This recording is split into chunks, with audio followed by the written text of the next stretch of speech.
BU played their way back into this one. They got on the score sheet thanks to a gorgeous goal by Danny O'Regan. Yeah, and this really, the finish on this goal is what it's all about. But it starts all the way back in the defensive zone for BU, and a good job of turning a 3-on-2 for Vermont into a 2-on-1 for BU. A good quick pass up. And then it's, when you see Danny O'Regan, I've loved him, since he's gotten to BU. He makes a lot out of nothing right there. The defenseman does a good job. He does exactly what he's supposed to do. He lays out, blocks the pass. Somehow O'Regan still picks up the puck, and then he stick handles in the phone booth. Little Superman move right there. Lowell goes on the power play, and they go at 1-zip, Jim. Yeah, the power play gets created on a non-goal play for Notre Dame, and then a great job by Lowell. They worked the puck very well on the power play against a team that came in killing #1 in the country in Notre Dame. But this is Pendenza winning the puck in the corner, then the D-to-D, you see, and then it's the camera shot, but it's Holmstrom with the screen in front. They did such a great job of taking away the eyes on Steven Summerhays on this goal, and they did it throughout the game. I thought their net front presence for Lowell was very, very strong tonight. Yeah, and you heard Jeff Jackson in the interview say this one's on him. He takes a bench minor penalty. Lowell right back to the power play, and they do almost the exact same thing. They work the puck around, they do a very good job, and then they get the puck to the point. And this time it's Michael Kaplan, the freshman.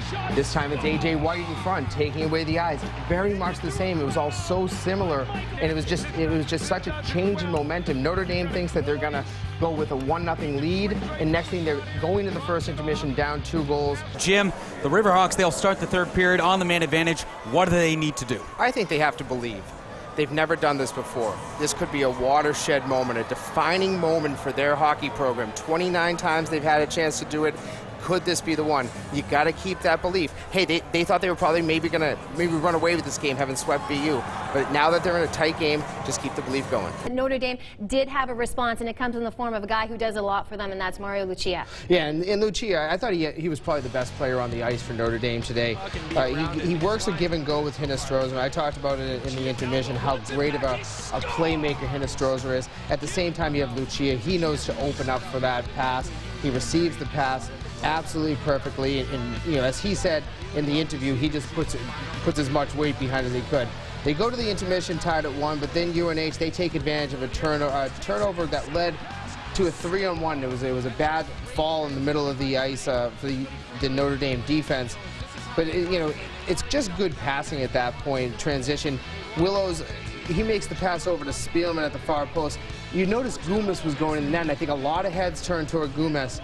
He doesn't get the puck, Spielman doesn't, it's in the back of the net. I think that shows that that's a confident team. Yeah, and you can see in that goal, the first goal of the game for them in that goal really showed that Kevin Steadden talked to them about getting to the net, and whatever you have to do from behind the goal line, however you have to do it, you got to get to the net. Harvard beating Quinnipiac tonight, a 5-2 win. That was a big upset, and it really stirred up a lot in the pairwise. Harvard is in very good position, but they haven't punched their ticket, but they have screwed up a lot of tickets for a lot of other teams. I think that it's, it's 2 teams that are kind of going in a different direction. Lowell is playing seemingly its best hockey. They're pretty banged up right now. They have a lot of injuries going on. They're playing pretty good hockey right now. UMass, they've struggled. They got a good tie, and you don't hear that too often. A great tie against BU last night when they were able to score 2 late and force a 3-3 tie. But they need to get things going if they want to move up and avoid going on the road for that single elimination. Last week at Lowell, they lost a 2-goal lead in the third.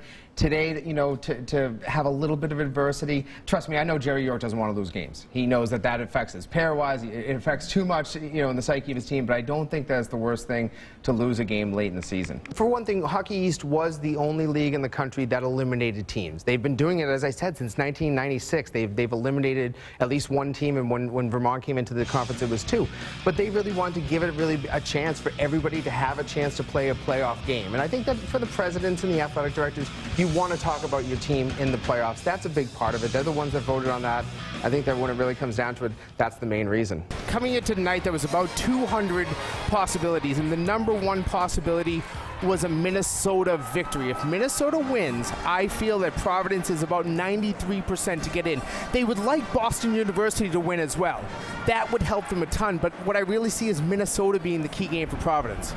I think most importantly for Vermont, it's showing they're very good at responding. This is 2 straight weeks where they're playing, a road game. You get that long bus ride back up at I-89. They're getting very good at responses. And if you lose those Friday night games, to the ability to come back on that Saturday night, or in this case, a Saturday afternoon quick turnaround, I was very impressed by their ability to turn this one around. Here's my thing with non-league games. Win them, you're good. If you win those non-league games, you're doing great. But if you have to schedule 12 non-league games, it can be very difficult.